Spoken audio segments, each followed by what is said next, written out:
मेरे साथ हैं और अनुषा कर्नाटक को बेहद गंभीर और बारीक तरीके से समझती है। अनुषा, कर्नाटक की 25 सीटें बीजेपी के पास थी, क्या कहता है कर्नाटक इस बार?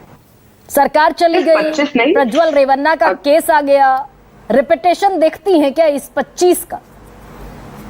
अभी तो 25 भी नहीं है, इसके साथ एक जेडीएस की जो सीट थी वो भी जुड़ गया बीजेपी से। इससे पहले एक इंडिपेंडेंट एमपी जो थी मंड्या की, वो भी जुड़ गई है बीजेपी के साथ।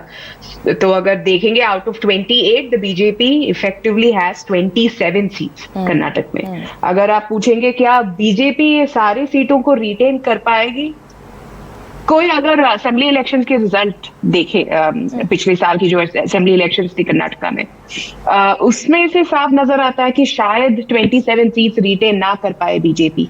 तो इसके लिए दो वजह तो है। एक, जिस तरीके से कांग्रेस की असेंबली इलेक्शन कैंपेन चली थी यहाँ पे, और इसका इम्प्लीमेंटेशन ऑफ देयर गारंटीज, जो ऑफ कोर्स इससे पहले जब हम सुकेश जी से बात कर रहे थे, हम कह रहे थे कि असेंबली इलेक्शन में गारंटीज की जो प्रॉमिस थी वो चल पड़ी।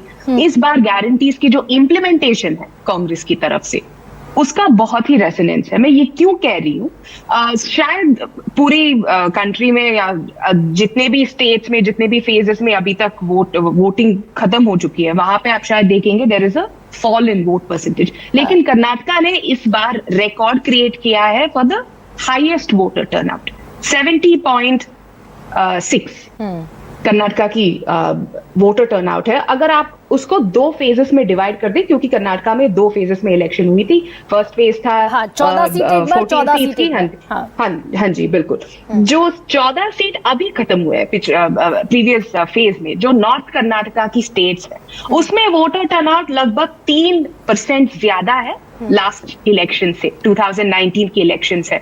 और उससे भी आप थोड़ा सा और वोट परसेंटेज की आप डाइसेक्ट करेंगे, देखेंगे कि ये कौन लोग हैं जो बाहर आके इतने सारे वोट दिए हैं, वो दीज पीपल हु कंट्रीब्यूटेड। बहुत सारे सीटों में महिलाओं की संख्या बहुत ज्यादा है, यानी कि बेनिफिशियरीज निकल रही हैं। बिल्कुल। आप शायद बीजेपी भी ये कहती है कि लाभार्थी, चलिए उसका लाभार्थी पॉलिटिक्स नहीं क्या कहेंगे हम, लेकिन लाभार्थी जो है वो बीजेपी को चाहती है, ऐसा बीजेपी का मानना है। यूपी हो, बिहार हो, कहीं और हो, मध्य प्रदेश हो, जहां पे भी जैसे आपने कहा था हिंदी बेल्ट जो कहलाया जाता है इतने सारे स्टेट, कर्नाटका में शायद और तेलंगाना में भी वो उल्टा है।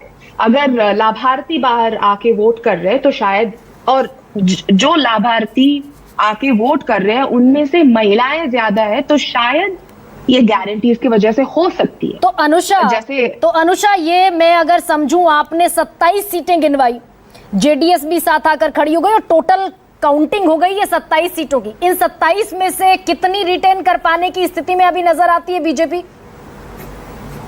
रिटेन कितनी कर पाएंगे, बिल्कुल। चलिए मैं जैसे अभी ट्रेंड्स है, जितने भी प्रीपोल सर्वेस हमने देखे या फिर जितने भी ग्राउंड रिपोर्ट्स हमने पढ़े देखे, उसमें से साफ नजर आता है कि कम से कम 10 सीट तो शायद बीजेपी जीत नहीं पाएगी, जितना उनके पास अभी है। इससे ज्यादा अगर कोई सीट कांग्रेस के पास चले भी जाए, तो वो पूरा का पूरा ये जो गवर्नमेंट है यहाँ की और ये गारंटीज की जो इम्प्लीमेंटेशन है, सिर्फ शायद उसी की वजह से। तो 10 सीटों का नुकसान, अनुषा 10 सीटों का नुकसान, यानी कि 25 पर इंडिविजुअली बीजेपी की अगर बात की जाए तो 25 पर बीजेपी खड़ी है, 10 सीटों के नुकसान के बाद 15 पर आती है। ये गेन कहां से होगा?